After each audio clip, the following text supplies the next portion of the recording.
Hi guys, welcome to Tamil skills channel. Okay friends, நம்ம இந்த video பார்க்க போகிற டாபிக் என்ன அப்படின்னு பார்த்தீங்கன்னா, ஏஎல்பியோட சிபிடி டூவுக்கு நம்ம என்னென்ன பொருட்கள் எடுத்துகிட்டு போகலாம், என்னென்ன டாக்குமெண்ட்ஸ் கொண்டு போகணும், எதை கொண்டு போகக்கூடாது, ஓகேங்களா? ஸோ அந்த விஷயங்கள் என்னென்ன அப்படிங்கிறத நான் இப்போ உங்களுக்கு இந்த வீடியோவில் சொல்கிறேன். ஸோ இதை அப்படியே ஃபாலோ பண்ணுங்கள். இதில் உள்ளது மட்டும் கரெக்டாக ஃபாலோ பண்ணுங்கள் போதும், சரிங்களா? ஓகே ஃப்ரெண்ட்ஸ், ஃபஸ்ட்டு நீங்கள் வாசிக்க வேண்டிய விஷயம் என்னென்னு பார்த்தீங்கன்னா, இந்த ஹால் டிக்கெட் பார்த்தீங்களா, உங்களுடைய கால் லெட்டர். ஸோ அது அவைலபிள் தான். இப்போதைக்கு நீங்கள் 21, 22 இந்த 2 டேட்டில் எக்ஸாம் எழுதுறவங்களுக்கு டவுன்லோட் பண்ணிக்கலாம். ஸோ நாளைக்கு இன்னைக்கு நைட்டு 12 மணிக்கு மேலே 23ஆம் தேதிக்குள்ளவங்களும் டவுன்லோட் பண்ணிக்கலாம், சரிங்களா? ஸோ ஃபஸ்ட்டு டவுன்லோட் பண்ணிவிட்டு அதை நீங்கள் டவுன்லோட் பண்ணிவிட்டு உங்களை ஜெராக்ஸ் எடுத்து வச்சுக்கோங்க. ஒரு 2 ஜெராக்ஸ் எடுத்து வைங்க, சரிங்களா? ஸோ 2 செட் ஆஃப் ஜெராக்ஸ் எடுத்து வச்சுக்கோங்க. அதுக்கப்புறம் அந்த ஹால் டிக்கெட்டில் உங்களுக்கு சென்டரில் உங்களுடைய கூகுள் மேப் ஓப்பன் பண்ணுற மாதிரி ஒரு லிங்க் கொடுத்துருப்பாங்க, உங்களுடைய எக்ஸாம் சிட்டி எங்கே இருக்குது அப்படிங்கிறது. ஸோ நீங்கள் மேலே உள்ளதை அண்டர்ஸ்டாண்ட் பண்ண முடியல, உங்களுக்கு அந்த அட்ரஸ் புரியலை அப்படின்னா நீங்கள் இந்த லிங்க் இருக்குது பார்த்தீங்களா ஃப்ரெண்ட்ஸ்? ஸோ அதை நீங்கள் கிளிக் பண்ணிங்கன்னா உங்களுக்கு கூகுள் மேப் ஓப்பன் ஆகும். ஸோ அதுலேருந்து உங்களுடைய கரண்ட் லொக்கேஷனுக்கு எவ்வளோ தூரம் இருக்குது, எவ்வளோ கிலோமீட்டர்ஸ் இருக்குது, நீங்கள் பஸ்ஸில் போகிற ரூட் இருக்கா இல்லையா அப்படிங்கிறலாம் ஃபாலோ பண்ணி கரெக்டாக மேனேஜ் பண்ணிக்கோங்க. உங்களுடைய மெயின் சிட்டி, இப்போ எக்ஸாம்பிள் சொன்னோன்னா உங்களுக்கு மதுரை சொல்லியிருக்காங்க அப்படின்னா, உங்களுடைய மதுரை லேண்ட்மார்க்கை வச்சுட்டு, மதுரை மாட்டுத்தாவணி பஸ் ஸ்டாண்டை லேண்ட்மார்க்கை வச்சுட்டு அங்கேருந்து உங்களுடைய எக்ஸாம் சிட்டி எவ்வளோ தூரம் அப்படிங்கிறத சர்ச் பண்ணி பாருங்கள். இப்போ இவ்வளோ தூரம் இருக்குது. ஸோ இந்த 2 இடையில கேப் ஒரு 40 கிலோமீட்டர் இருக்குதுன்னா, ஸோ உங்களால் 40 கிலோமீட்டர் தூரத்தை ஒரு காலையில் 10 மணிக்கு நீங்கள் ரீச் பண்ணியிருக்கீங்க உங்களுடைய மதுரை பஸ் ஸ்டாண்டை, அங்கேருந்து ஒரு 1 ஹவரில் உங்களால் போக முடியும் அப்படின்னா மட்டுமே நீங்கள் பர்ஃபெக்ட் டைமிங் பண்ணுங்கள். ஸோ இல்லை என்னால் அந்த பர்டிகுலர் டைமில் போக முடியாது அப்படின்னா நீங்கள் அதுக்கு முந்தின நாளே ட்ராவல் பண்ணி ஹோட்டலில் ஸ்டே பண்ணிக்கோங்க, சரிங்களா? ஸோ இந்த எக்ஸாம் சிட்டிக்கு போய் சேர்றது ரொம்பவே இம்பார்ட்டன்ட். ஸோ அந்த டைமிங் ரொம்ப இம்பார்ட்டன்ட், சரிங்களா? ஓகே ஃப்ரெண்ட்ஸ், ஃபஸ்ட்டு நீங்கள் தெரிஞ்சுக்க வேண்டிய விஷயம் என்ன அப்படின்னு பார்த்தீங்கன்னா, ஓகே, உங்களுக்கு இந்த பயோமெட்ரிக் உங்களுக்கு கேப்சர் பண்ணுவாங்க. ஸோ வேறு ஒன்றும் இல்லை, உங்களுக்கு ஃபோட்டோ எடுப்பாங்க. அதுக்கப்புறம் உங்களுடைய தம்ஸ் அப், உங்களுடைய லெஃப்ட் தம்ஸ் அப் 2 ட்ரிப்பு உங்களுடைய ஹால் டிக்கெட்டில் வைக்க சொல்லுவாங்க. அதுக்கப்புறம் ஒரு ஸ்கேனிங்கும் பண்ணுவாங்க, சரிங்களா? ஸோ அதுக்கப்புறம் பார்த்தீங்கன்னா உங்களுடைய ஃபோட்டோஸ் கொண்டு போக சொல்லுவாங்க. அப்புறம் டாக்குமெண்ட்ஸ் இதெல்லாம் ஒன்றும் இல்லை, நான் உங்களுக்கு லாஸ்ட்டில் சொல்கிறேன், கவனிங்க. ஓகே ஃப்ரெண்ட்ஸ், பார்த்தீங்கன்னா ஃபஸ்ட்டு சிபிடி 2 ஹவர்ஸ் 30 மினிட்ஸ், கரெக்டாக சொல்லணும்னா 150 மினிட்ஸ், ஓகேங்களா? ஸோ உங்களுடைய எக்ஸாம் ஸ்டார்ட் ஆகிற டைம்லேருந்து 2.5 மணி நேரம் நீங்கள் டைம் எடுத்துக்கோங்க, சரிங்களா? So part A part B ரெண்டுமே கண்டினியூட்டியாக தான் நடக்கும். ஸோ டைம் கேப்லாம் எதுவும் இருக்காது. ஒருத்தர் நேற்று கேட்டிருந்தார், பார்ட் ஏ என்றைக்கு நடக்கும், பார்ட் பி என்றைக்கு நடக்கும், ஸோ ரெண்டும் வெவ்வேறு டேட்டில் நடக்கும் அப்படிங்கிற மாதிரி கேட்டிருந்தாரு. அப்படிலாம் கிடையாது ஃப்ரெண்ட்ஸ். பார்ட் ஏவும் பார்ட் பியும் ஒரே சேம் டே அதாவது எக்ஸாம் ஒரு எக்ஸாம் தான், சரிங்களா? ஸோ அதோட கண்டினியூட்டி அவங்க 2ஆக பிரிச்சிருக்கிறாங்க. அது எதுக்குங்கிறது அவங்களுக்கு தான் தெரியும். ஸோ உங்களுடைய கட் ஆஃப் டிபெண்ட் பண்ணுறதுக்காக மட்டும்தான் அப்படி பிரிச்சிருக்கிறாங்க. ஓகே, பார்ட் ஏ நமக்கு எப்பவும் சொல்கிறது தான். பார்ட் ஏ 100 கொஸ்டின்ஸ் இருக்கும், 90 நிமிஷம் டைம். பார்ட் பி 75 கொஸ்டின்ஸ் இருக்கும், 60 மினிட்ஸ் டைம், ஓகேங்களா? இது ஃபஸ்ட்டு கான்செப்ட், இது தெரிஞ்சுக்கணும், ஜென்ரலாக தெரிஞ்சுக்க வேண்டிய விஷயம். அதுக்கப்புறம் பார்த்தீங்கன்னா ஒரு நாளைக்கு 3 ஷிஃப்ட்டு கண்டக்ட் பண்ணுறாங்க. ஸோ 21, 22, 23. இப்போது ஒரு 100% ஆஃப் பீப்புள்ஸ் எக்ஸாம் எழுதுறாங்கன்னா 21ஆம் தேதி குறைஞ்சது ஒரு 35% எழுதிடுவாங்க. 22ம் 35 எழுதிடுவாங்க. 23 30% வச்சுக்கலாம், சரிங்களா? ஸோ பார்த்தீங்கன்னா உங்களுக்கு தெரிஞ்சிடும். அதாவது 100 பேர் எடுத்துக்கிட்டிங்கன்னா 35 பேர், ஓகேங்களா? 3ல் ஒரு பங்கு ஆஃப் பீப்புள்ஸ் கண்டிப்பாக 21ஆம் தேதி எக்ஸாம் எழுதியிருப்பாங்க, சரிங்களா? ஸோ அந்த எக்ஸாம் எழுதுறவங்க 3 ஷிஃப்ட்டாக பிரிப்பாங்க. ஷிஃப்ட் 1, ஷிஃப்ட் 2, ஷிஃப்ட் 3, சரிங்களா? ஓகே, ஷிஃப்ட் 1 அப்படிங்கிறவங்க எப்போவுமே நான் ரீச் ஆகணும், எனக்கு ஷிஃப்ட் 1 போட்டுருக்காங்க ப்ரோ, நான் எப்போ ரீச் ஆகணும், எப்போ எனக்கு எக்ஸாம் ஸ்டார்ட் ஆகும் அப்படிலாம் கேட்டிங்கன்னா, உங்களுக்கு அவங்க பர்டிகுலராக ஒரு டைம் அப்படி சொல்லலை, ஒரு ரேஞ்ச் கொடுத்துருக்காங்க, சரிங்களா? ஸோ காலையில் 7 மணிலேருந்து 7:45க்குள்ளே நீங்கள் ரீச் ஆகிருக்கணும், சரிங்களா? ஸோ 7:45 உங்களுக்கு எக்ஸாம் 8:30, ஓகேங்களா? நீங்கள் 7:45 தாண்டிடுச்சு, எனக்கு 8:30 தானே எக்ஸாம், நான் 8 மணிக்கு வந்திருக்கேன், என்னை விட மாட்டாங்களா அப்படிலாம் கேட்டிங்கன்னா இம்பாசிபிள், ஓகேங்களா? ஸோ சான்ஸே கிடையாது, உள்ளே விட்றதுக்கு வாய்ப்பே கிடையாது. அந்த சென்டரில் இருக்கிறவங்க வேணால் ஏதாவது பார்த்தா உண்டு, மற்றபடி ரூல் படி உங்களோட வாய்ப்பே கிடையாது, சரிங்களா? ஸோ நீங்கள் இந்த 45 நிமிஷம் 7 மணிலேருந்து 7:45க்குள்ளே ஃபஸ்ட் ஷிஃப்ட்டு எழுதுறவங்க திங்கக்கிழமை காலையில் 7 மணிக்கு நீங்கள் முடிஞ்சளவு 7:15 7 மணிக்குள்ளே உள்ளே போயிருங்க, சரிங்களா? ஏன்னா 7:45ங்கும் போது நீங்கள் வழி தெரியாமல் வேறு ஏதாவது ஒரு சேம் சென்டர் நேமில் வேறு ஏதாவது ஒரு இடத்துல போய் நின்றுட்டீங்க அப்படின்னா ரொம்பவே டிஃபிகல்ட் ஆயிரும். ஸோ நீங்கள் 7:45 சொல்லிட்டு 7:40க்குலாம் போய் நிற்க ட்ரை பண்ணாதீங்க. 7:30க்கு உள்ளே, ஓகேங்களா? ஸோ 7:30க்கு உள்ளே போய் நின்றுங்க ஃபஸ்ட் ஷிஃப்ட் உள்ளவங்க. அதே மாதிரி தான் செகண்ட் ஷிஃப்ட் உள்ளவங்களுக்கும். ஸோ 11 மணிலேருந்து 11:45க்குள்ளே நீங்கள் எக்ஸாம் சென்டரில் போய் நின்றுக்கணும், சரிங்களா? எக்ஸாம் 12:30க்கு ஸ்டார்ட் ஆகும். ஷிஃப்ட் 3 அதே மாதிரி தான், 3 மணிக்கு உள்ளே போயிருக்கணும், 3:45 வரைக்கும் டைம் இருக்குது, 4:30க்கு எக்ஸாம் ஸ்டார்ட் ஆகும், சரிங்களா? ஓகே, நான் சொல்கிறேன், 12:30க்கு எக்ஸாம் ஸ்டார்ட் ஆகுதுன்னு வச்சுக்கலாம். ஸோ 2:30 மணி நேரம் அப்படி சொல்லலாம். நீங்கள் 1, 2, 2:30, சரிங்களா? ஸோ உங்களுக்கு எக்ஸாம் கரெக்டாக எப்போ முடியும்னு பார்த்தீங்கன்னா 3 மணிக்கு முடியுங்க, சரிங்களா? ஸோ நீங்கள் எக்ஸாம் நீங்கள் 3 மணிக்கு வெளியே வந்துடலாம், சரிங்களா? ஸோ ஷிஃப்ட் 2 எழுதுனீங்கன்னா 3 மணிக்கு வெளியே வந்துடலாம். 2:30 மணி நேரம் எக்ஸாம், அதுக்கு மேலே ஒரு நிமிஷம் நீங்கள் இருக்க போகிறது கிடையாது. ஸோ நீங்கள் 12:30க்கு முன்னக்கூட்டி நீங்கள் வந்து என்னெல்லாம் கொண்டு போகணுமோ அதெல்லாம் கொண்டு போய்க்கணும் சரிங்களா. ஸோ ஓகே, நெக்ஸ்ட் என்ன விஷயம் பார்க்கணும் அப்படின்னு பார்த்தீங்கன்னா ஃபோட்டோ காப்பி சரிங்களா. ஓகே, நீங்கள் கொண்டு போகிற டாக்குமெண்ட்ஸ் ஓகே ஃப்ரெண்ட்ஸ், நான் தெளிவாக சொல்கிறேன் கேட்டுக்கோங்க. நம்ம வந்து உள்ளே எடுத்துகிட்டு போக வேண்டிய விஷயம் ரொம்பலாம் டஃப்பான விஷயம்லாம் கிடையாது. இப்போ உங்களுக்கு அவங்க எஸ்கியூ பண்ணிடுறாங்க பார்த்தீங்களா, அந்த ஆதார் கார்டு சாரி அந்த ஹால் டிக்கெட் ஹால் டிக்கெட் பார்த்தீங்களா, அந்த ஹால் டிக்கெட் கால் லெட்டர், இந்த ஒரே ஒரு டாக்குமெண்ட் இதை மட்டும் நீங்கள் ஒரு ஜெராக்ஸ் பண்ணுங்கள். இதை நீங்கள் கலர் ஜெராக்ஸ் பண்ணணும்லாம் அவசியமே கிடையாது ஃப்ரெண்ட்ஸ். ஜஸ்ட் ஒரு பிளாக் அண்ட் ஒயிட் ஒரு normal xerox normal print out எடுத்துகிட்டு அதை மட்டும் ஒரு காப்பி 2 காப்பி கொண்டு போங்க. ஆனால் எக்ஸாம் ஹாலில் போகும்போது ஒரு காப்பி போதும் சரிங்களா. ஓகே, நீங்கள் யாரையாவது ஒருத்தர் கூட கூட்டு போங்க. அப்படி இல்லைனா நீங்கள் தனியாக தான் போகிறீங்கன்னா ஒரு காப்பி கரெக்டாக வச்சுக்கோங்க. நான் 2 காப்பி எதுக்கு சொல்கிறேன்னா, சப்போஸ் ஒரு காப்பி வந்து பிரிண்டிங் மிஸ்டேக் அப்படி தான் பண்ணிட்டாங்கன்னா உள்ளே போயிட்டு இது நீங்கள் கொண்டு வர தப்பான இது அப்படி தான் சொல்லிடக்கூடாது. ஸோ அதனால் நீங்கள் 2 காப்பி பர்ஃபெக்டாக எடுத்து வச்சுக்கோங்க. ஓகே, எக்ஸாம் ஹால்குள்ளே போகும்போது இப்போ காலையில் 7 மணி பேட்ச், 8:30க்கு எக்ஸாம் சொல்லியிருந்தேன், 7:45 போயிருக்கணும் அப்படின்னு சொல்லியிருந்தேன். ஸோ நீங்கள் 7 மணிக்கு 7:10 என்ட்ரி ஆகணும் வச்சுக்கலாம். 7:30 இல்லை ஓகே 7:10 என்ட்ரி ஆகிருக்கீங்க. ஸோ இப்போ உங்கள் கையில் இருக்க வேண்டிய விஷயம் என்னென்னு பார்த்தீங்கன்னா, உங்கள்கிட்ட அந்த கால் லெட்டர் அதோட ஒரு பிளாக் அண்ட் ஒயிட் ஜெராக்ஸோட ஒரு காப்பி இருக்கணும் சரிங்களா. இது வந்து ஒன்று. இன்னும் ஒரே ஒரு விஷயம் தான் கையில் இருக்கணும். என்னென்னு பார்த்தீங்கன்னா ஒரு ப்ரூஃப். அந்த ப்ரூஃப் என்னவா இருக்கலாம் அப்படின்னு கேட்டிங்கன்னா, உங்களுடைய ஓட்டர் கார்டாக இருக்கலாம், ஆதார் கார்டாக இருக்கலாம், அப்புறம் ஆதார் கார்டு அதாவது ஸ்பாட்டில் போயிட்டு பிரிண்ட் அவுட் எடுத்து கொண்டு வர்றது அதுவாக இருக்கலாம், இல்லை டிரைவிங் லைசன்ஸாக இருக்கலாம், இல்லை பேன் கார்டாக இருக்கலாம், இல்லை பாஸ்போர்ட்டாக இருக்கலாம், இல்லைனா identity card employee identity card ஓகேங்களா. ஸோ நீங்கள் வந்து ஏதாவது ஒரு கவர்மெண்ட் ஜாப்பில் ஒர்க் பண்ணிட்டுருக்கீங்கன்னா உங்களுக்கு ஒரு ஐடி கார்டு கொடுத்துருப்பாங்க, அந்த ஐடி கார்டோட கொண்டு போய்க்கலாம். அப்படின்னா உங்களுடைய எஸ்எஸ்எல்சி ஹெச்எஸ்சியோட மார்க் ஷீட், உங்களுடைய 10th 12th மார்க் ஷீட் கொண்டு போய்க்கலாம். அப்படி இல்லையா உங்களுக்கு வந்து ஸ்கூல் காலேஜ் யூனிவர்சிட்டியில் படிச்சுட்டு இருக்கீங்கன்னா உங்களுடைய ஃபோட்டோ ஐடி கார்டு உங்களுடைய ஐடி கார்டு கொண்டு போய்க்கலாம் சரிங்களா. ஸோ அவங்க கேட்குற விஷயம் என்னென்னா உங்களுடைய நேம் ஓகேங்களா. ஸோ அவங்க வெரிஃபை பண்ணுற விஷயமே அதுதான். உங்களுடைய நேம், உங்களுடைய டேட் ஆஃப் பர்த், உங்களுடைய அட்ரஸ்லாம் பார்க்க மாட்டாங்க. உங்களுடைய நேம் பர்ஃபெக்டாக உங்களுடைய நேம் மேட்ச் ஆகுதா அப்படிங்கிறதா அவங்களுக்கு இம்பார்ட்டன்ட் சரிங்களா. ஸோ நீங்கள் மேக்ஸிமம் ஒரு 90% நீங்கள் வந்து பர்ஃபெக்டாக கொண்டு போக வேண்டிய விஷயம் என்னென்னு பார்த்தீங்கன்னா உங்களுடைய ஆதார் கார்டு சரிங்களா. ஆதார் கார்டில் உங்களுடைய நேம் வந்து தப்பாக இருக்குது, என்னுடைய அப்பாவோட நேமும் சேர்ந்துருக்கு, ஆனால் நான் இப்போ அப்ளை பண்ணும்போது அப்போ நேம் கொடுக்கல, என்னுடைய நேம் மட்டும் தான் கொடுத்துருக்குறேன், அப்படி இப்படின்னு நிறைய ப்ராப்ளம் இருக்குது, என்னோட டேட் ஆஃப் பர்த் தப்பாக இருக்குது, அந்த மாதிரிலாம் சொன்னீங்கன்னா நெக்ஸ்ட்டு நீங்கள் கொண்டு போக வேண்டிய விஷயம் என்ன பார்த்தீங்கன்னா ஓட்டர் கார்டு. ஸோ இதுலேயும் நிறையா ப்ராப்ளம் இருக்குது அப்படின்னு நீங்கள் நினச்சிங்கன்னா டிரைவிங் லைசன்ஸ். ஸோ இதுலேயும் ப்ராப்ளம் அப்படின்னா பேன் கார்டு கொண்டு போங்க. ஓகே, நீங்கள் அதை step by step first Aadhaar card, 2வது ஓட்டர் ஐடி கார்டு, 3வது டிரைவிங் லைசன்ஸ், 4வது பேன் கார்டு, இந்த ஆர்டரை ஃபாலோ பண்ணுங்கள். உங்கள்கிட்ட எல்லாத்துலேயும் பர்ஃபெக்டாக இருக்குது, என்கிட்ட எல்லா ப்ரூஃப்லேயுமே என்னுடைய நேம் என்னுடைய டேட் ஆஃப் பர்த் எல்லாமே பர்ஃபெக்டாக இருக்குது அப்படின்னா நீங்கள் வந்து ஆதார் கார்டு வந்து கொண்டு போங்க சரிங்களா. ஓகே ஃப்ரெண்ட்ஸ், நான் இப்போ சொல்லிட்டேன். நான் இப்போ சொல்லிய விஷயம் 2 தான். 2 சொல்லியிருக்கேன். ஒன்று என்னென்னு பார்த்தீங்கன்னா உங்களுடைய கால் லெட்டர், இன்னொன்று வந்து உங்களுடைய டாக்குமெண்ட்ங்கிறது வேறு ஒன்றும் இல்லை, உங்களுடைய ஆதார் கார்டு சரிங்களா. ஓகே, அடுத்து என்ன வேணும் அப்படின்னு கேட்டிங்கன்னா ஒரு பாஸ்போர்ட் சைஸ் ஃபோட்டோ.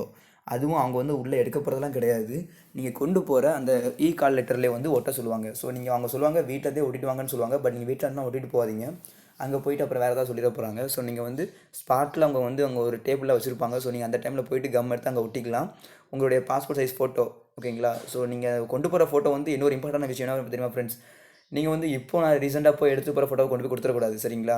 நீங்கள் இந்த ஃபார்ம் ஆக்சுவலாக கரெக்டாக 1 year ஆகுது. போன வருஷம் 3வது மாதம் நீங்கள் எக்ஸாம் எழுதிருப்பீங்க ஓகேங்களா. இப்போ CBT 1 எழுதிருப்பீங்க. அப்போ என்ன ஃபோட்டோ கொடுத்தீங்களோ அதே ஃபோட்டோ ஒரு 2-3 காப்பி எக்ஸ்ட்ரா எடுத்து வச்சுக்கிட்டு ஸோ ஒரு 2-3 காப்பி கொண்டு போங்க. என்கிட்ட 1 தான் இருக்குன்னா கூட 1 போதும் தான். ஸோ நீங்கள் எனக்கு கொஞ்சம் பயமாக இருக்குது அப்படின்னா நீங்கள் வந்து 2 காப்பி இல்லை 3 காப்பி வச்சுக்கோங்க சரிங்களா. ஸோ நீங்கள் அதே ஃபோட்டோ ஓகேங்களா, உங்களுடைய ALBயோட உங்களுடைய அப்ளிகேஷன் ஃபார்ம் உங்கள்கிட்ட பிரிண்ட் அவுட்டில் இருந்தது அப்படின்னா அதை எடுத்து பாருங்கள். அதில் என்ன ஃபோட்டோ கொடுத்துருக்கீங்கிறத கன்ஃபார்ம் பண்ணிவிட்டு அதே ஃபோட்டோவை எடுத்துக்கோங்க சரிங்களா. ஸோ அந்த ஃபோட்டோ வந்து வெரி வெரி இம்பார்ட்டன்ட் ஓகேங்களா. ஸோ ஃபோட்டோ புதுசு கொண்டு போயிட்டீங்க அப்படின்னா அவங்க வந்து ஏற்றுக்க மாட்டாங்க. ஓகே ஃப்ரெண்ட்ஸ், ஸோ 3 விஷயம் சொல்லியிருக்கிறேன். ஒன்று என்னென்னா கால் லெட்டர், இன்னொன்று வந்து ஃபோட்டோ காப்பி, இன்னொன்று என்னென்னா ஆதார் கார்டு. ஸோ இந்த 3யும் கரெக்டாக ஃபாலோ பண்ணுங்கள்.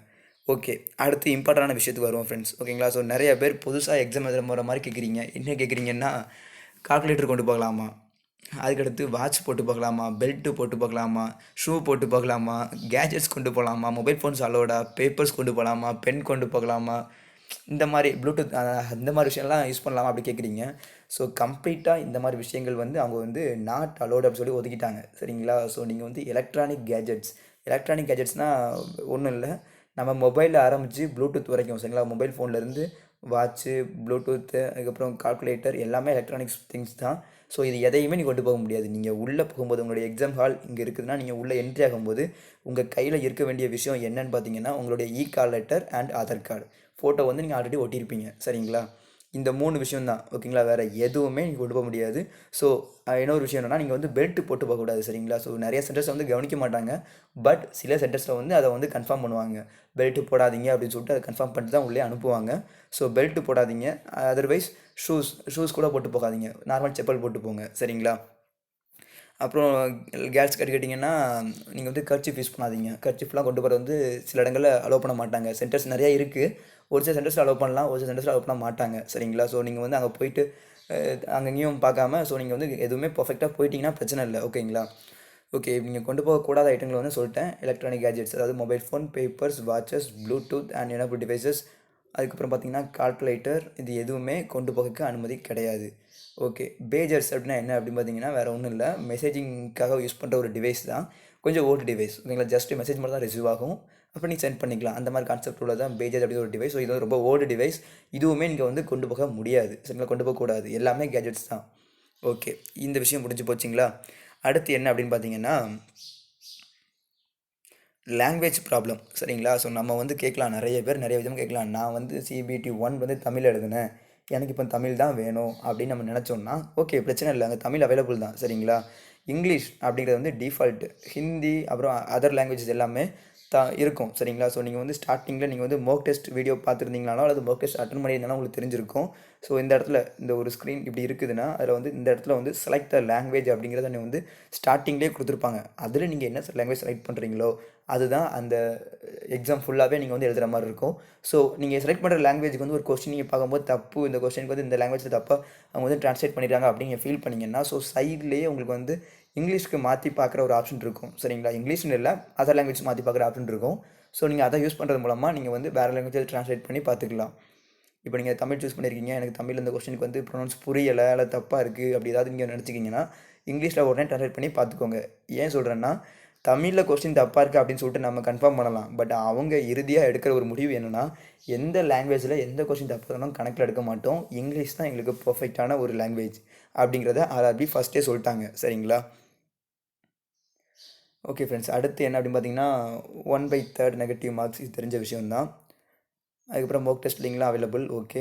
ஓகே. அதுக்கப்புறம் இன்னொரு விஷயம் கேட்பீங்க, ரஃப் ஷீட் ஓகேங்களா. ரஃப் ஒர்க் பண்ணுறதுக்கு ஒரு ஷீட் தருவாங்க சரிங்களா. ஸோ ஒரு ஷீட் இல்லை, நிறைய ஷீட்னாலும் வாங்கிக்கலாம். பட் என்னுடைய சஜஷன் என்னென்னு கேட்டிங்கன்னா, ரஃப் ஷீட் வந்து ஒன்றே வாங்குங்க. அதுக்கு மேலே நிறையா வாங்கி ஒர்க் அவுட் பண்ணி பார்க்காதீங்க. நீங்கள் ரஃப் ஷீட்டில் ஒர்க் பண்ணுற டைம் எல்லாமே உங்களுக்கு லாஸ் தான் சரிங்களா. ஸோ நீங்கள் வந்து உங்களுடைய மைண்டில் உள்ள விஷயத்தை திங்க் பண்ணி பார்க்கணும். அதுதான் உங்களுக்கு பெஸ்ட்டு சரிங்களா. ஓகே. ரஃப் ஷீட் வாங்கினீங்கன்னா உங்களுக்கு அங்கே இன்ஸ்ட்ரக்ஷன் தருவாங்க. எப்படின்னு கேட்டிங்கன்னா, உங்களுடைய நேம், உங்களுடைய ரெஜிஸ்டர் நம்பர் 2 எழுத சொல்லுவாங்க. அதுக்கப்புறம் ஒரு பென் தருவாங்க சரிங்களா. ஸோ பென்னும் பேப்பரும் அங்கே அவைலபிளாக இருக்கும். ஸோ நீங்கள் பென்னு கொண்டு போகணுன்னு அவசியமே கிடையாது ஃப்ரெண்ட்ஸ். ஓகேங்களா. ஸோ இதுதான் நீங்கள் உள்ளே வாங்குகிற விஷயம். ஓகேங்களா. ஒரு பென்னும் பேப்பரும் தந்துடுவாங்க. ஸோ ஒரு 30 மினிட்ஸ் சும்மா உட்கார வச்சுருப்பாங்க. அவ்வளோதான். ஓகேங்களா. ஓகே. அதுக்கப்புறம் இன்னொரு விஷயம், என்னத்த ஒருத்தர் கேட்டிருந்தாரு, எஸ்சி எஸ்டிக்கான ட்ராவல் பாஸ் வந்து கிடைக்குமா ப்ரோ அப்படி கேட்டிருந்தாங்க. ஸோ நான் அதை செக் பண்ணி பார்த்தேன், அவைலபிளாக இல்லை சரிங்களா. ஸோ அது வந்து சிபிடி 1 கொடுத்துருந்தாங்க, சிபிடி 2க்கு கொடுக்கலன்னு நினைக்கிறேன். ஸோ கொடுத்துருக்காங்களா கொடுக்கலங்கிற டவுட்டாக இருக்குது. ஸோ நீங்கள் முடிஞ்சால் அதை போய் நீங்கள் டவுன்லோட் பண்ணி பாருங்கள். டவுன்லோட் ஆகலையா அதை விட்டுருங்க. விட்டுட்டு நீங்கள் ஓனாக உங்களுடைய ட்ராவலை நீங்களே மேக் பண்ணிக்கோங்க சரிங்களா. ஓகே. அரேஞ்ச்மெண்ட்ஸ் அப்புறம் நீங்கள் எங்கெங்கெல்லாம் போகணுமோ அங்கெல்லாம் போயிட்டு கரெக்டாக பர்ஃபெக்டான டெஸ்ட் டைமுக்கு வந்து நீங்கள் வந்து ரீச் ஆயிடணும் சரிங்களா. ஸோ நீங்கள் வந்து நான் அங்கேருந்து கிளம்புனேன், இங்கே லேட் ஆகிடுச்சு அப்படிலாம் சொல்லி எந்த ரீசனுமே நீங்கள் போய் சொல்ல முடியாது. ஸோ நீங்கள் கரெக்டான டைமுக்கு அங்கே போய் ரீச் ஆயிருங்க. ஓகேங்களா.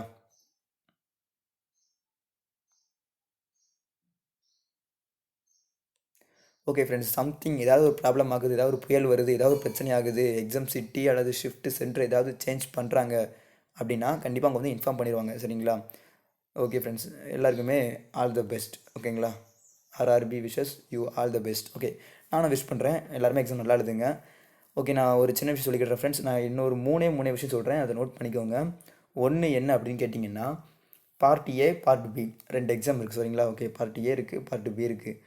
ஒரு டவுட் கேட்பீங்க, எனக்கு 2 எக்ஸாமே சேர்த்து 150 நிமிஷம் டைம் சொல்கிறீங்க, நான் ஏவை வந்து 10 நிமிஷத்தில் முடிச்சுட்டு பிஏ நான் வந்து மற்ற டைம்ஸை யூஸ் பண்ணிக்கலாமா அப்படின்னு கேட்டிங்கன்னா அதுவும் பாசிபிள் கிடையாது. நீங்கள் ஏக்கு அவங்க எவ்வளோ டைம் கொடுத்துருக்காங்களோ அவ்வளோ டைம் ஏங்கிற அந்த பர்டிகுலர் எக்ஸாம் பேப்பர் மட்டும் தான் ஓப்பனாக இருக்கும். அது முடிஞ்சதுக்கு அப்புறம் தான் பார்ட் பிக்கான எக்ஸாம் ஓப்பன் ஆகும் சரிங்களா. அது ஓப்பன் ஆன நிமிஷத்துலேருந்து உங்களுக்கு கரெக்டாக எவ்வளோ டைம் கொடுத்தாலும் அந்த டைமுக்கு வந்து நீங்கள் யூஸ் பண்ணிக்க முடியும் சரிங்களா. ஸோ இந்த எக்ஸாமுக்கு இவ்வளோ தான் டைம் அப்படிங்கிறது பர்ஃபெக்ட் டிஃபால்ட்டாகவே அது உள்ளது சரிங்களா. ஸோ நீங்கள் வந்து இதில் மிச்சம் பிடிச்சிட்டு இங்கே கொண்டு போய் யூஸ் பண்ண முடியும் அப்படிங்கலாம் கிடையாது சரிங்களா. இன்னொரு விஷயம், பார்ட் ஏ நான் வந்து கரெக்டாக எழுதிட்டேன், பார்ட் பி வந்து நான் தப்பாக எழுதிட்டேன் அப்படிங்கிற மாதிரிலாம் சொன்னீங்கன்னா, உங்களுக்கு வந்து நான் ஒரு விஷயம் நல்லா சொல்கிறேன் கேட்டுக்கோங்க. பார்ட் பியில் நீங்கள் வந்து ஒரு 35% ஆஃப் மார்க்ஸ் ஓகேங்களா? ஸோ எவ்வளோ எக்ஸாம் எழுதுறீங்கன்னா 75 மார்க்ஸ் எழுதுவீங்க ஓகேவா ஃப்ரெண்ட்ஸ்? ஸோ நீங்கள் 75 மார்க்குக்கு நீங்கள் ஒரு 40 மார்க் எடுங்க, போதுமான அளவு மார்க் ஓகேங்களா? 30 மார்க்கே போதும் தான். 35 மார்க் 40 மார்க் எடுத்திங்கன்னா தாராளமாக அது சேஃப் ஸ்கோர் அண்ட் எல்லாமே பர்ஃபெக்டாக இருக்கும் பார்ட் பிக்கு ஓகேங்களா? ஸோ நீங்கள் பார்ட் பியில் பாஸ் ஆனதுக்கு அப்புறம் தான் பார்ட் ஏவே அவங்க வந்து வேல்யூவேட் பண்ணுவாங்க. பார்ட் ஏங்கிறது நீங்கள் வந்து கட் ஆஃப் இவ்வளோ தான் அப்படின்னு சொல்லி என்னால் இன்றைக்கி சொல்ல முடியாது.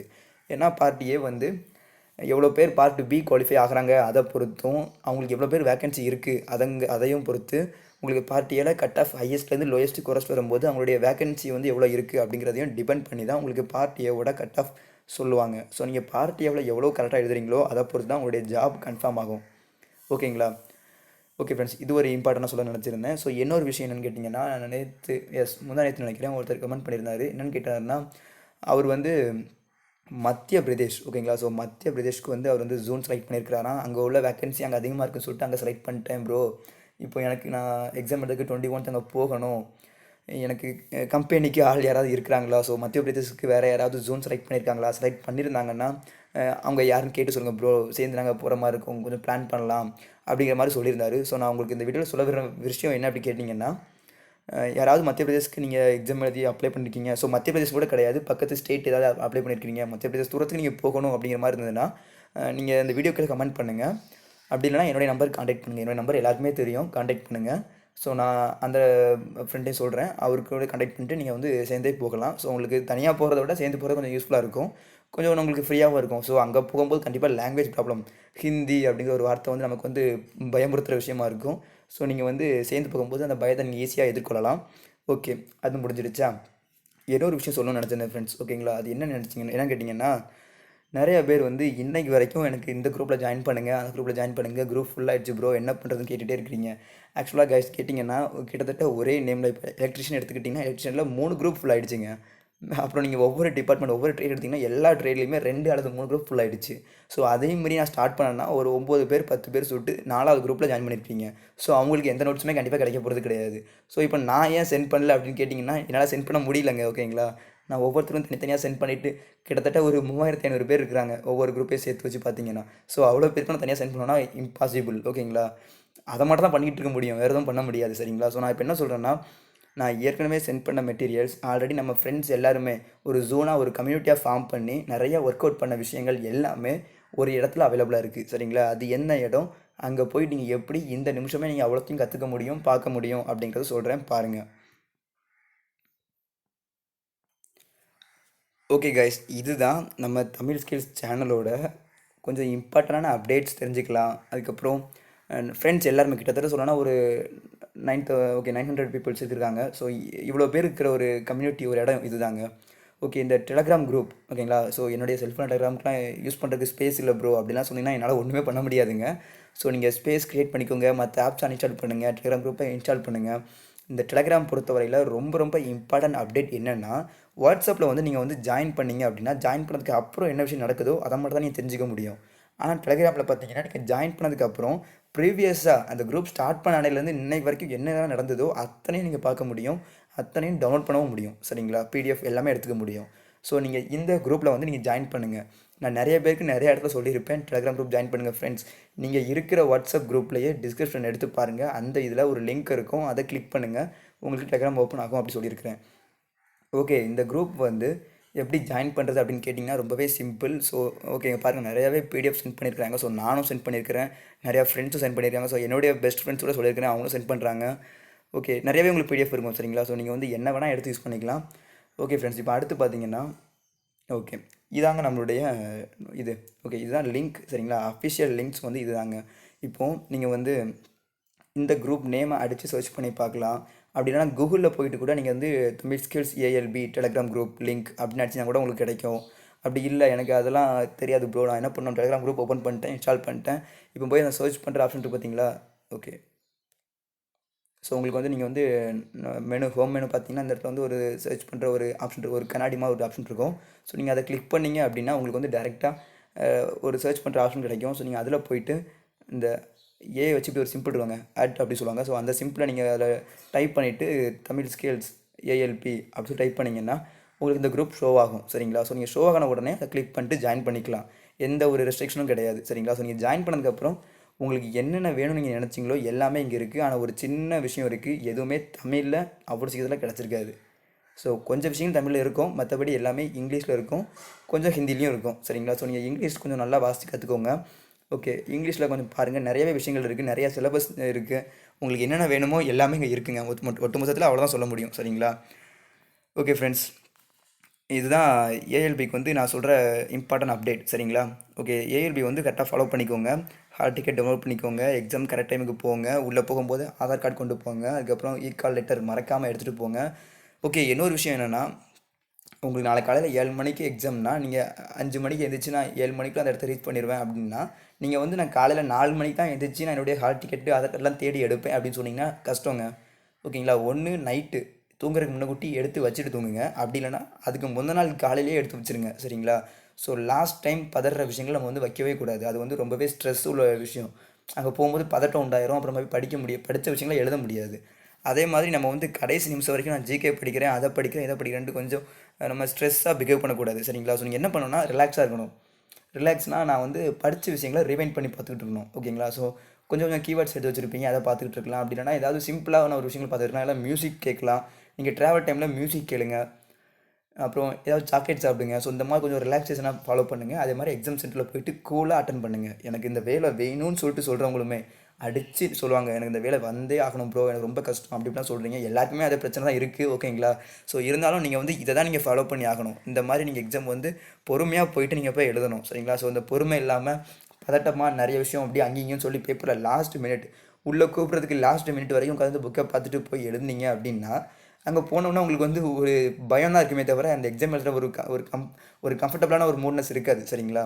ஸோ நீங்கள் எக்ஸாம் வந்து கரெக்டாக அட்டன் பண்ணணும்னா நீங்கள் வந்து கரெக்டாக நீங்கள் ப்ரொசீஜரை ஃபாலோ பண்ணிட்டு இருக்கணும் சரிங்களா. ஸோ நீங்கள் வந்து ஸ்ட்ரெஸ் இல்லாமல் இருங்க, அது போதும்.